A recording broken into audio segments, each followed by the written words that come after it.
माओवादियों के Dandakaranya special zonal committee के सचिव रमन्ना की मौत के 8 महीने बीत गए। इसके बाद भी माओवादी अपना नया सचिव नहीं नियुक्त कर पाए। दंडकारण्य स्पेशल जोनल कमेटी में ये काम मड़कम सुदर्शन संभाल रहा है, जो कि दंडकारण्य स्पेशल जोनल कमेटी का प्रभारी है। इस पूरे मामले में माओवादियों की तरफ से कोई बयान अब तक आया नहीं। पुलिस का ये कहना है कि भीतर संगठन में आदिवासी और बाहर से आए टॉप लीडरशिप में पद को लेकर होड़ है। एक वर्ग हिडमा को नक्सल संगठन का सचिव बना देना चाहता है, जबकि हिडमा का राजनीतिक तजुर्बा कम है। एक बेहतर चेहरे को सचिव बनाने की चुनौती आदिवासियों के सामने है।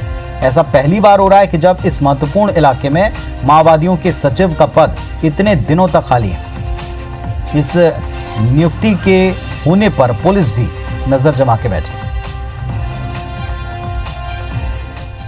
दिसंबर 2019 में दंडकारण्य स्पेशल जोनल कमेटी सचिव रमन्ना की मृत्यु होने का स्पष्ट जानकारी आगे है। उसके बाद विगत लगभग 8-9 महीने में नक्सल द्वारा उनकी रिप्लेसमेंट में किसी और को सचिव के रूप में नियुक्त नहीं कर पाया है। इसके कारण हम लोग के तो आईजी बस्तर को आप सुन रहे थे और इस वक्त हमारे सहयोगी नरेश मिश्रा हमारे साथ में लाइव जुड़ गए। सीधे नरेश का रुख करते हैं। नरेश, 8 महीने बीत गए, सचिव अब तक नियुक्त नहीं कर पाए, प्रेशर में है, होड़ है, ये बातें तो समझ में आती हैं। कितना वक्त इसमें लग सकता है? क्या अंदर ही अंदर कोई वर्चस्व को लेकर संघर्ष की स्थिति भी बन सकती है?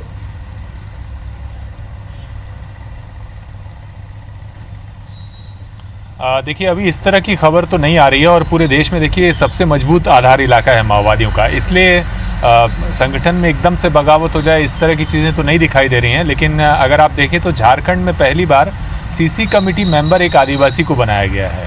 तो इसी तर्ज पर जब ये पद एक महिला आदिवासी को दिया गया है तो ये आप समझ सकते हैं कि लगभग यही स्थितियां बस्तर इलाके में भी इसको लेकर मांग रही है। लेकिन कोई ऐसा बड़ा चेहरा जो पॉलिटिकली ट्रेंड हो माओवादी संगठन में, इस तरह का चेहरा नहीं है और इसकी वजह से ही इस महत्वपूर्ण पद पर माना ये जा रहा है कि कोई आउटसाइडर ही होगा। जो बस्तर से बाहर के जो शीर्ष नेता हैं, इनमें से ही किसी नेता को ये पद दिया जा सकता है। मड़कम सुदर्शन फिलहाल ये जिम्मेदारी संभाल रहे हैं और ऐसा लग रहा है जो लंबी खामोशी है उससे इस मुकाबले पर या इस पद के लिए किसी और का नाम आने वाले समय में जल्द तय नहीं होगा। लेकिन ये खामोशी बड़ी हैरान करने वाली है। अभी ही माओवादियों ने अपनी नई प्रभात जो पत्रिका दी है उसमें इस बात का जिक्र तक नहीं किया है कि इस संगठन में किसी तरह के बदलाव या परिवर्तन के बारे में वो कुछ कर रहे हैं। तो ये बड़ी हैरानी है कि लंबी खामोशी के साथ इतने महत्वपूर्ण पद पर और इतने महत्वपूर्ण इलाके में किसी की नियुक्ति नहीं हुई है। लेकिन एक बात जो आ रही है कि वो लगातार जो पार्टी है उसका काम मड़कम सुदर्शन जो कमांडर है इस इलाके में साउथ इंडियन है और लंबे समय से संगठन में सक्रिय है, बस्तर के इलाके का अच्छा खासा जानकार है, तो उसी को ही ये जिम्मेदारी दी गई है और फिलहाल वही संभाल रहे हैं। तो ऐसा लगता है कुछ और लग सकता है। क्या इसके लिए वजह आपको समझ में आती है नरेश? क्योंकि लगातार इस इलाके में पुलिस भी नजर रखे। आईजी का बयान हम सुन रहे थे, उनका भी कहना था कि पुलिस की पूरी तरह से नजर है। ये बारिश का सीजन है, इस वजह से अब की बार लॉकडाउन से सारी अर्थव्यवस्था जब गड़बड़ाई तो जाहिर तौर पर इनकी भी जो सप्लाई चेन है इसमें कहीं कुछ अंतर आया है। क्या इस तरह के कोई इनपुट्स हैं या वाकई अंदर ही अंदर पुलिस के ऑपरेशन की वजह से कमजोर पड़े?